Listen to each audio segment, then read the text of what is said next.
یہ پتہ ہے کہ آپ انتظار کر رہے ہیں اپنے ہاروسکوپس کا، اور پھر دنیا کے ساتھ یہ جو پلینٹس بروج جو کرنے جا رہے ہیں اس ہفتے، اس پر بھی آپ کی نظر ہے اور آپ سننا بھی چاہتے ہیں۔ آپ کا جو ہفتہ شروع ہوگا 18 جنوری سے 24 جنوری تک رہے گا، اس کے بارے میں پروفیسر صاحب بتائیں گے، لیکن آغاز ہم کرتے ہیں دنیا کے حالات سے، اور سب سے پہلے چلتے ہیں واشنگٹن ڈی سی، کیونکہ پروفیسر صاحب نے کہا تھا کہ 6 کو امریکہ کے اندر ایک بڑا فساد ہنگامہ ہونے والا ہے، اور وہ ہوا۔ ہم نے دیکھا امریکی کانگریس کیپٹل ہل پر حملہ ہوا، وہاں پر لوگ اندر گھس گئے، اور ایسے مناظر جو کسی نے امریکہ کی تاریخ میں نہیں دیکھے تھے کہ اسپیکر نینسی پلوسی کے کمرے میں ایک بندہ گن لے کے بیٹھا ہوا ہے، جو سینٹ کے چیئرمین ہیں ان کی سیٹ پر 4 بندے سوئے ہوئے ہیں، اور وہاں سے جس طریقے سے اراکین کانگریس اور سینٹ کو نکالا گیا، تو وہ ایسے سین ہیں جو کیمرے نے ان کو محفوظ کر لیا۔ آپ جب بھی دیکھیں تو آپ کو یقین نہیں آتا۔ بہت سارے لوگوں نے کہا کہ امریکہ جو کچھ کرتا رہا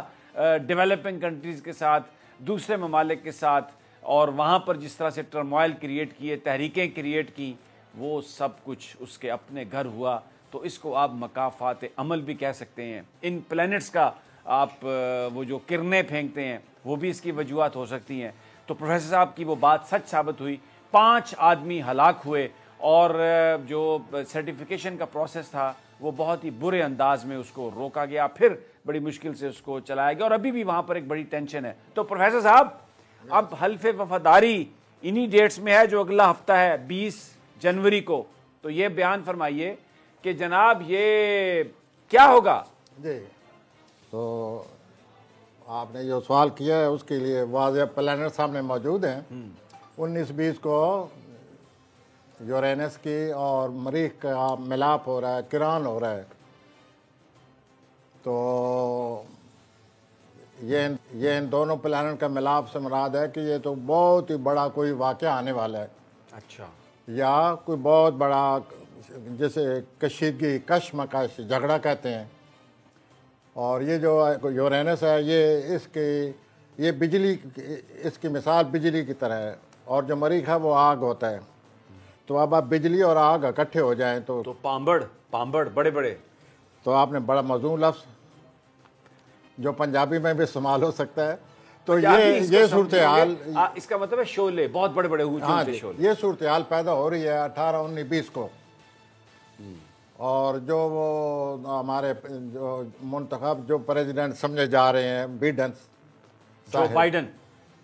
ہاں جی، کیا نام ہے ان کا؟ جو بائیڈن، ہاں جی، وہ جو ان کے سلسلے میں یہ پلانٹ ایسے لگے ہوئے ہیں کہ ان کی زندگی میں اتھال پتھال ہونے کا خطرہ ہے،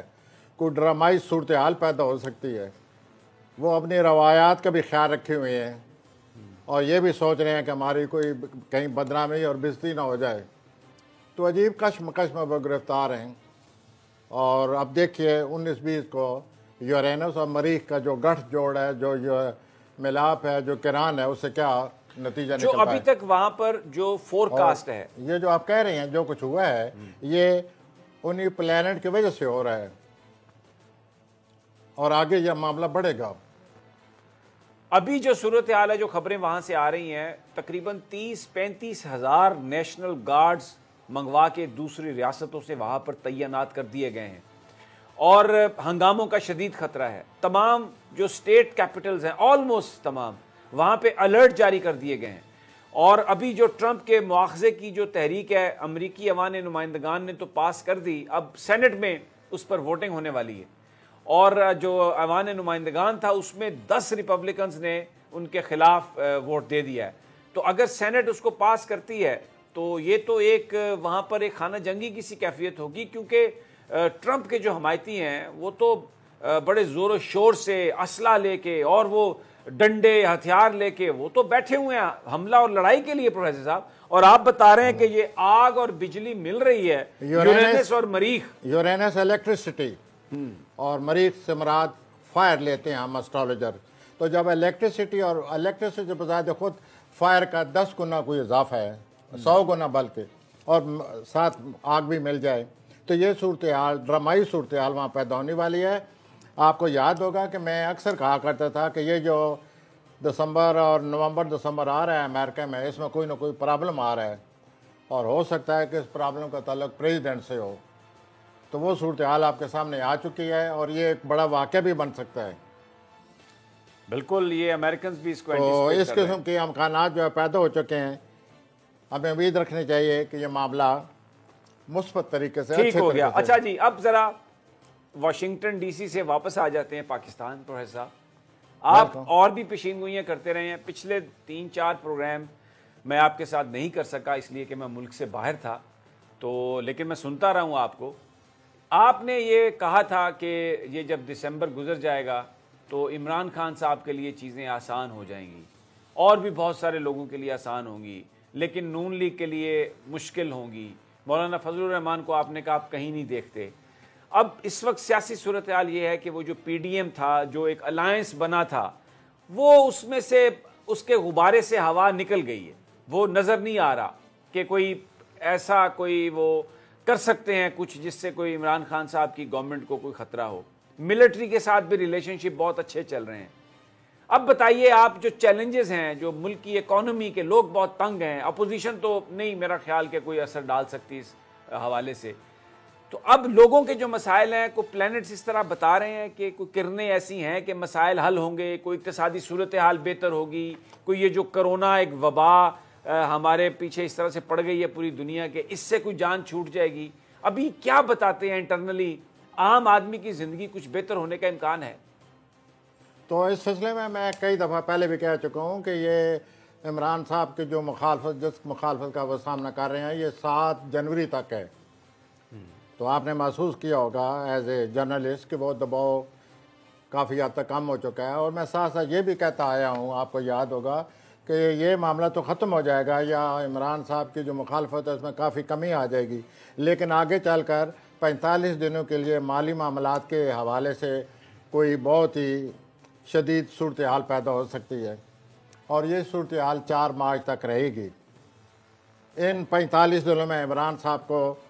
مالی معاملات کے حل کرنے کا ہر وقت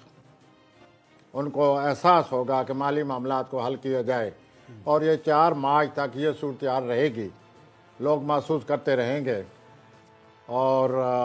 یہ جو مالی معاملات ہیں یورینس کی وجہ سے ان میں اتار چڑھاؤ رہے گا۔ اچھا یہ بتائیے کہ یہ سینٹ کے الیکشنز آ رہے ہیں، اس کے لیے سپریم کورٹ آف پاکستان میں ریفرنس بھی کیا ہوا ہے، اوپن بیلٹنگ، سیکرٹ بیلٹنگ۔ یہ بیان فرمائیے کہ یہ کیا ہوگا، سینٹ کے انتخابات آسانی سے پولیٹیکل معاملات ٹھیک رہیں گے یا کچھ رکھنا؟ نہیں، اس میں صرف ایک ہی میرے ذہن میں عمران صاحب کے ہاروسکوپ سامنے رکھ کر میں بات کر رہا ہوں، میرے ذہن میں اس ہاروسکوپ کو دیکھتے ہوئے ایک ہی بات آتی ہے کہ عمران صاحب کے جو قریبی لوگ ہیں وہ ان کو دھوکہ دیں گے، ان میں بہت ہی قریبی لوگ ہیں، اور آپ کو یاد ہوگا یا میرا ساتھ دیں اس بات میں کہ میں کئی دفعہ یہ کہہ چکا ہوں کہ عمران اب ان 45 دنوں میں آپ سمجھتے ہیں کہ زیادہ بڑا دھوکہ ہو سکتا ہے خان یہ صاحب کے مارچ میں ہوگا، مارچ میں؟ یہ مارچ میں آ رہا ہے، 22 فروری کے بعد یہ معاملات شروع ہو جائیں گے، 19 فروری کے بعد۔ تو ان کے اپنے پلانٹس کیا کہتے ہیں، یہ دھوکہ سمجھ جائیں گے اینڈ پہ، یا پہلے، یا شکار ہو سکتے ہیں نہیں، کسی سازش کا؟ میں تو یہی کہوں گا کہ ان کو پتہ ہے اور وہ ان کو یہ سب معلوم ہے، وہ کوئی نہ کوئی اس حوالے سے کوئی نہ کوئی ایکشن لیں گے اور ان لوگوں سے بچنے کی کوشش کریں گے، لیکن وہ اپنی طرف سے کوشش کریں گے، اور یہ جب سے عمران صاحب آئے ہیں وہ ان کو دھوکہ دے رہے ہیں، اور کچھ لوگ ایسے ہیں جن کے بارے میں عمران صاحب خود کہیں گے کہ یہ ایسا ہو ہی نہیں سکتا کہ یہ آدمی مجھے دھوکہ دے رہا ہو، اتنے قریب ہیں ان کے کچھ لوگ، لیکن وہ دھوکہ دے رہے ہیں۔ میں اسٹرالوجی کے حوالے سے بات کر رہا ہوں کہ اسٹرالوجی یہ کہہ رہی ہے کہ عمران صاحب کو یہ جو پس پردہ جو کچھ ہو رہا ہے قریبی ساتھیوں کی وجہ سے ہو رہا ہے، اور جو ان کو نقصان پہنچا رہے ہیں ان پر ان کو نظر رکھنی چاہیے، خاص طور پر سینٹ کے الیکشن کے آس پاس یا سینٹ الیکشن کے قریب ان کی مزید ان پر نظر رکھیں تاکہ وہ ان کو نقصان نہ پہنچا سکیں، کوشش وہ کریں گے۔ اچھا، اب میرا بہت سارے لوگ سوال بھی کرتے ہیں، اب مجھے واٹس ایپ بھی کرتے ہیں کہ مولانا فضل الرحمان کا فیوچر کیا آپ دیکھتے ہیں؟ مولانا فضل الرحمان کا فیوچر ہر ایک کے سامنے، آپ مزید میں کیا بتاؤں؟ نہیں ہر ایک کے سامنے نہیں، آپ بتائیں پلانٹس سر، کیا ان کا کہتے ہیں؟ کوئی فیوچر نہیں ہے، پلانٹس کیا کہتے ہیں؟ ہو سکتا ہے ہم نہ سمجھتے ہوں کوئی فیوچر ہے، اور آپ کوئی نے کہا تھا پلانٹ جو ہے کوئی شعائیں پھینک رہا ہو اوپر سے، پھر آپ نے کہا تھا کہ اس غبارے سے ہوا نکل گئی ہے، میں یہ کہوں گا کہ یہ جو بلبلہ تھا یہ پھٹ گیا ہے، بہت بڑا بلبلے ہیں جو بھی ہے، مولانا فضل الرحمان کا انہوں نے سلامت رکھے، انہوں نے اپنی پوزیشن کو بہت نقصان پہنچایا ہے، اور ان کو مزید اپنی پوزیشن کے بارے میں سوچنا چاہیے کہ میں کس طرف جا رہا ہوں۔ بھارت کے ساتھ، چائنا کے ساتھ ہمارے ریلیشن شپ، بھارت کے ساتھ کیسا ابھی آگے؟ وہ سر کشیدگی موجود ہے اور پوٹینشلی ہر وقت موجود ہے، صرف انتظار یہ ہے کہ وہ باہر کب آتی ہے، اور کسی وقت باہر آ سکتی ہے، پلانٹ لگے پڑے ہیں۔ اور اس سلسلے میں آئے دن جو میں بیان سنتا رہتا ہوں اپنا چیف صاحب کا جو بیان ہے یا حکومت، اس سے میرے ذہن میں یہی آتا ہے کہ پلانٹ بالکل ہی ایسے لگے ہوئے ہیں جیسے وہ بیان دے رہے ہیں کہ ہندوستان یوں کر رہا ہے، فلاں یہ منصوبہ بن گیا ہے، حملے کی تیاریاں ہو رہی ہیں، بالکل ایسے پلانٹ لگے ہوئے ہیں۔ اور ظاہر ہے ہمارے جو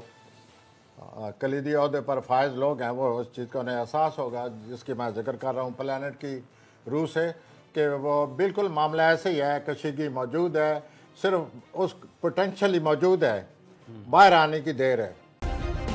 سبسکرائب کریں اور بیل دبائیں تاکہ کوئی خبر رہ نہ جائے۔